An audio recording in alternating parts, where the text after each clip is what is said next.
올해 우리 경제가 위기를 맞을 수 있다라는 진단이 이곳저곳에서 나오고 있습니다. 하지만 진짜 위기는 위기인지 인식하지 못할 때다라는 말이 있는데요. 위기가 올 수 있다라는 공감대가 있다면 오히려 기회를 찾을 수도 있다는 이야기입니다. SBS CNBC는 이런 공감 속에 기회를 찾는 기업들의 모습과 가능성을 연속 기획으로 조명합니다. 힘내라 한국경제 기업, 첫 소식은 미래사회 신경망 5G입니다. 정윤영 기자가 보도합니다. 이 카페 바리스타는 로봇입니다. 사람의 도움 없이 스스로 음료를 만듭니다. 로봇의 작동 여부와 수시로 변하는 고객 정보는 실시간으로 관리자에게 전달됩니다. 연결망은 5G 무선 네트워크입니다.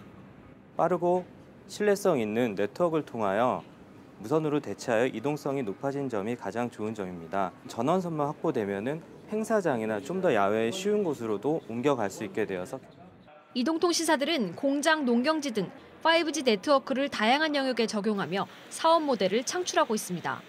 공장에서 촬영한 자동차 부품 사진을 초고속 5G로 저장 서버에 전송하면 인공지능이 결함 여부를 확인할 수 있습니다.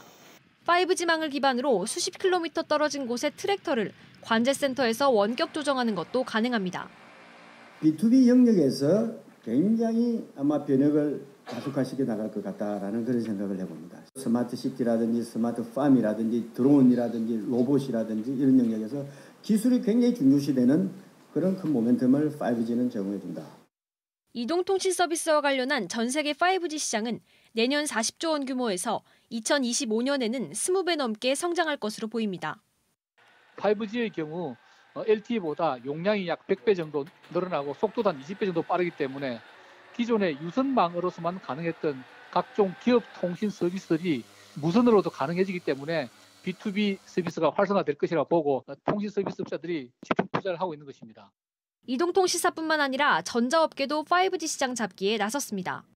삼성전자는 국내외 주요 이동통신사에 5G 장비를 공급하고 5G 스마트폰도 개발하고 있습니다. LG전자 역시 올 상반기 5G 스마트폰 출시를 목표로 개발에 뛰어들었습니다. 5G 시대가 열리면서 시장을 새롭게 선점하기 위한 기업들의 경쟁이 치열해지고 있습니다. SBS CNBC 정윤영입니다. 네, 앞서 보신 것처럼 5G 시대를 맞아 기업들이 활발하게 움직이고 있습니다. 우리 기업이 도전하는 분야와 경쟁 요소를 좀 더 자세히 분석해 보겠습니다. 정윤영 기자가 나와 있습니다. 자, 정 기자, 이 5G는 우리 통신 기업들에게는 어떤 기회로 작용할까요? 네, 우리나라 이동통신 가입자 수는 6천만 명을 넘어섰습니다. 시장이 이미 포화 상태라는 것인데요. 그런데 5G 시대는 기존의 음성통화와 단순 데이터 중심에서 자율주행차, 블록체인, 스마트시티 등의 핵심 인프라로 영역이 확장됩니다. 때문에 이 통사들은 사활을 걸고 있는데요. 5G 기반의 스마트 팩토리, 로봇 등 B2B 시장을 공략하고 있습니다. 전 세계적으로 통신 사업자가 5G 네트워크를 제공해 얻을 수 있는 매출은 2026년까지 227조 원에 달할 것으로 예상됩니다. 네, 이 통사도 이 통사지만 통신 장비 업체에게도 5G 시장은 좀 새로운 시장으로 열리고 있다면서요? 네, 맞습니다. 국내 5G 장비 시장은 20조 원 정도입니다. 글로벌 시장까지 보면 천문학적인 규모가 예상되는데요. 이 분야에서는 가성비를 앞세운 중국 화웨이가 세계 시장 1위입니다. 삼성전자는 현재 세계 시장 점유율 9%인데요. 5G 통신 장비 시장에서 점유율을 20%까지 높이겠다는 계획을 세워놓고 있습니다. 이재용 삼성전자 부회장이 오늘 새해 첫 사내 행사로 삼성전자 수원 사업장의 5G 장비 생산 라인 가동식에 참석한 것도 삼성이 얼마나 5G 장비 분야에 공을 들이고 있는지 엿볼 수 있는 대목입니다. 하지만 중국 화웨이를 상대로 한 싸움이 쉽지 않을 것이란 분석도 있습니다. 전문가 이야기 들어보겠습니다.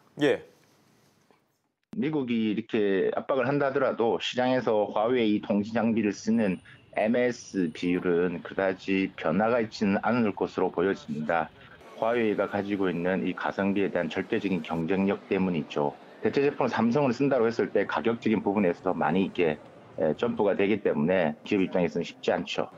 네, 정 기자, 이 5G 시대의 기회, 이통사하고 통신 장비에 대해서 좀 알아봤는데 이 스마트폰 시장에서도 좀 새로운 기회가 될 수 있다고요? 네, 맞습니다. 이 분야에서는 삼성전자와 LG전자가 뛰고 있습니다. 지난해 스마트폰 시장은 역성장하는 등 침체된 모습을 보였는데요. 예. 이 외형적으로는 폴더블폰, 기능적으로는 5G 스마트폰 출시가 이 업계의 새로운 기회가 될 것으로 예상됩니다.